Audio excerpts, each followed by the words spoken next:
Utopian Chronicles, Episode 22, Natasha's Speech.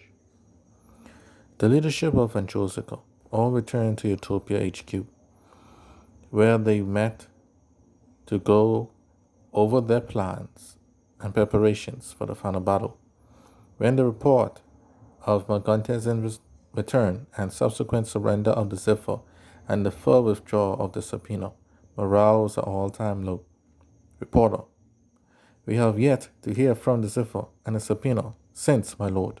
Natasha, crying in Sonoma's arms. Godfather, why? Stadia Trooper, concerned. 2 galactic forces beaten in one day by one man? How? How can we match that? A merry soldier. What are we even doing here? Trooper, to himself. Should I defect now? What would happen to my family back home? Whispers and concerns filled the camp, as many of the leadership still hadn't got over Maverick's death. This latest news just added to their pressure. Still, none of them knew what was going on at the Banker Galaxies. It seems that trouble was all around.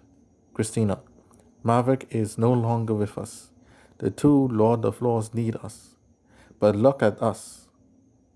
We can't even get it together. They can't face those monsters by themselves. PM Richie, not only did the Zephyr join Magontezin, but they now have a monstrous Kabani with them. Like, where did that creature come from? Avon and Mary, you see, Jenna, Androska is crumbling before our very eyes. If we don't do something. Just then, before the Emperor could speak, Natasha went at the center of the room to give a short speech to the crowd. Natasha. Listen to you all, wiping away her tears. We have forgotten why we are here. We are fighting for a cause greater than ourselves. We fight for the sake of all peoples in the universe and those yet to be born. We fight in the name of God and His Son, Jesus Christ. How can we cower to a false god and a monster that has been defeated countless times before? Sure, Chevrolet might be exception to the rule, but there's a first time for everything. In the face of death, my friend, who I considered a little sister, smiled and ran up and embraced it as her destiny. Yes, I'm talking about Noma. Sonoma looks on Natasha with hope in his eyes. The elders began to be motivated. Natasha continues. She was an 8-year-old girl.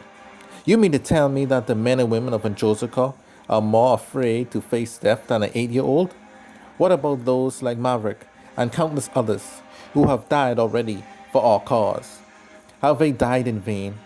If we quit now and run away and surrender, their deaths will indeed be in vain.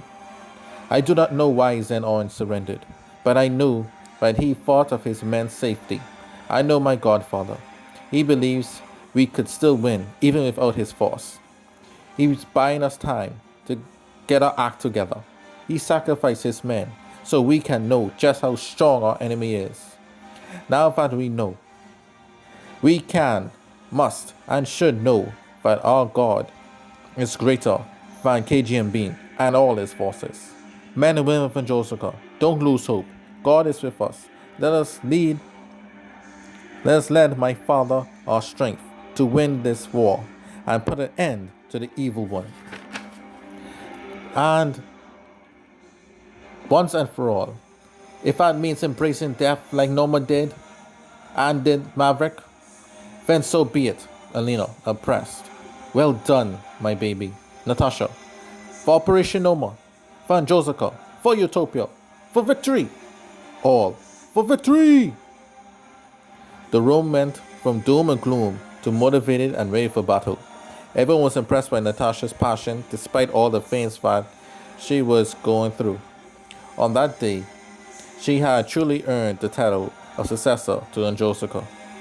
Back at Sapino, MSC was trying to rebuild his force after his crushing defeat when he got a letter from a messenger. It was from Toro, the same one that he wrote to Zen after Zen's surrender.